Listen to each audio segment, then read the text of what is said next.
The big news of the week is that we might be going to war against Venezuela. Of course, that's what Democrats would have you know if you look at what they're saying. But the Trump administration, what they're doing is they have now struck down 3 terrorist boats in the Caribbean that were trafficking drugs. And it's fantastic. And Democrats are lying about this. One of my favorite things that Trump and his admin does is its transparency with these strikes, with what they do in foreign policy. We actually have the video of the ship shot down just this week. Take a look.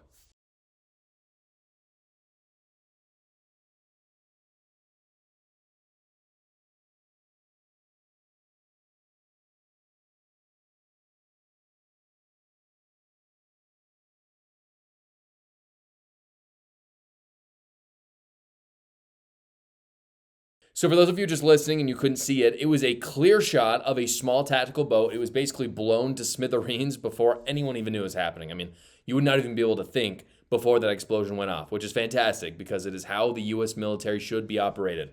Some national intelligence has been leaked, which gives us clues into the plan for these boats, what the Venezuelan cartel is doing. This is according to a popular X account that has released some of these findings. They said the drug boat Trump destroyed was likely headed towards Trinidad and Tobago. The government there has thanked the USA. The boats are custom built for this run in the ocean. They're big with 3 or 4 outboard engines. From Venezuela, they transport the drugs to the Los Roques archipelago, about 25 miles off the coast of Venezuela. Larger boats then take the packages and people and transport to Puerto Rico and the Dominican Republic. From there, the drugs go to the USA and Europe. So great work by President Trump. Obviously, this is according to Newsweek. President Maduro, who is, again, he's the socialist dictator in Venezuela. They said Maduro responded Monday, calling the strike a criminal attack and accusing the U.S. of launching a wider campaign against his country, which is classic socialist dictator talking points. Really, it's what they do. They wage war against us in more subtle ways. You see it with socialist countries all over the world, whether it's through bots on the internet trying to hack into our elections, or whether it's them sending fentanyl to our country to try to murder us. They do it in subtle ways. And then they get obliterated when we find out, and especially when President Trump is in charge and not Obama and Biden. And then they whine and complain about it. And they talk about human rights abuses. Trump was asked while on a tarmac about Maduro's angry response. Trump did not seem to care very much. Just one more on Venezuela. The president of Venezuela called the strike on the boat illegal. Are you concerned that Maduro might escalate something? No, what's illegal are the drugs that were on the boat and the drugs that are being sent into our country. And the fact that 300 million people died last year from drugs, that's what's illegal. So Trump is a little bit off on his numbers, but he's right that it's a huge amount. So it's not 300, it's actually 60 million people, which is a ton of people, by the way. That is so many people to die every single year because of drugs. So if you want to talk about warfare, that's warfare. I think President Trump, through his strikes on the Venezuelan Tren de Aragua boats, maybe killed 12 people, max. We're talking 62 million people is how many have died of fentanyl and other drug overdoses from these cartel. That's warfare. Maduro is profiting off of murdering Americans. As you'd expect, and maybe you wouldn't expect, but you really should expect at this point, Democrats did not come out in favor of Trump. Rather, they came out in favor of the terrorists, which is wild. It's so wild, but here it is. It's a viral exchange. It went down between Democrats and J.D. Vance about 2 weeks ago over the strikes. We're talking about it now because new strikes just went down. The strike that I showed you at the beginning of the episode was from this week. But this is the kind of interaction that Democrats are having with J.D. Vance and other members of Trump's admin. J.D. Vance tweeted out, again, about 2 weeks ago, killing cartel members who poison our fellow citizens is the highest and best use of our military, 100% agree, full stop. Brian Krasenstein, who is a very popular leftist on X, if you didn't know, retweeted, and by the way, this is just one of many, but he retweeted and said, killing the citizens of another nation who are civilians without any due process is called a war crime. And J.D. Vance responded, I don't give a bleep what you call it, which is just absolutely the right response by J.D. Vance. It is. It's not a war crime to strike terrorists. It's not. For whatever reason, Democrats are intent on absolving terrorists of their crimes. They tried to kind of lessen them by saying things like citizens or civilians, which is what Brian Krasenstein says in that, which makes no sense. These people are full terrorists. The Tren de Aragua cartel is a terrorist organization, as are all the cartels in El Salvador, in Mexico, Guatemala, and in Venezuela. They don't get due process outside of the United States borders. Like, that's not a thing. That's not a constitutional. The Constitution does not afford due process outside of its own borders. Now, obviously, there are limits to this. We don't want to get out of hand. We don't want to return to Obama or Bush days where we just strike civilians and this becomes a new war. We're in the Middle East, for example. Like, I don't want to put troops on the ground in Venezuela. That's not what we're talking about here. But the beautiful thing about President Trump's foreign policy is that he's never once gotten us into some sort of long-term foreign entanglement or war. It's never happened.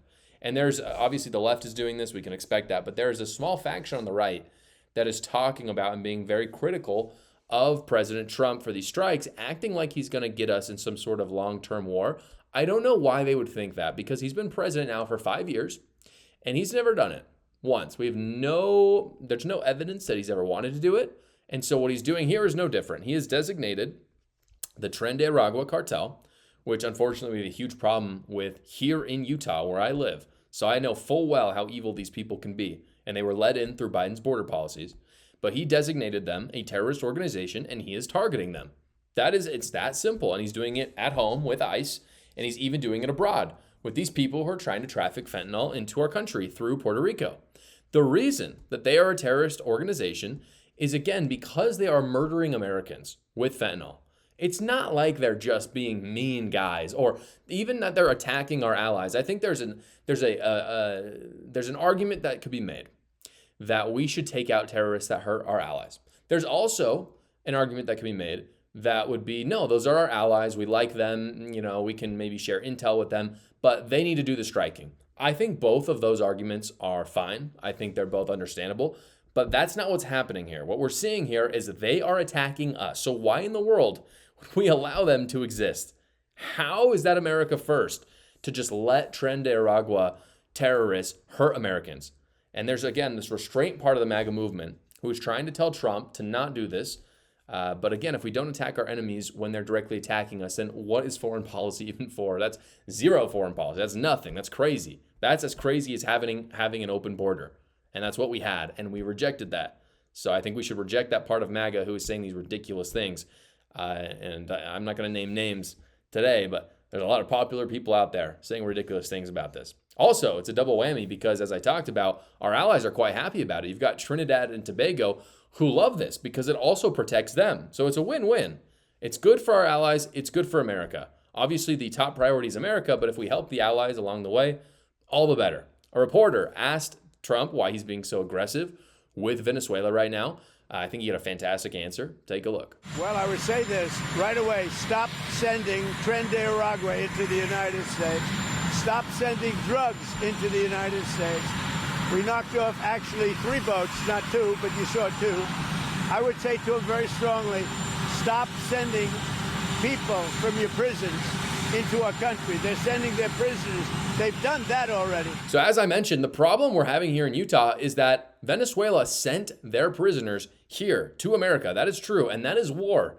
We do not want the criminals of Venezuela. If Trump didn't strike them back, I think it would be an incredibly weak position for the United States. Fortunately, he did it. So, Tren de Aragua, not the only terrorist organization Trump dealt with this week. He also designated Antifa a terrorist organization in the wake of Charlie Kirk's death. I think this was fantastic. This is his announcement that he put out. He posted on Truth Social, "I am pleased to inform our many USA patriots that I am designating Antifa, a sick, dangerous, radical left disaster, as a major terrorist organization. I will also be strongly recommending that those funding Antifa be thoroughly investigated in accordance with the highest legal standards and practices." And of course, his famous tagline, "Thank you for your attention to this matter. This is an absolute necessity." And this is something that I'm stunned hasn't happened in the past. Antifa, if you didn't know, is an incredibly violent group of people. They've done incredibly violent things over the last few years.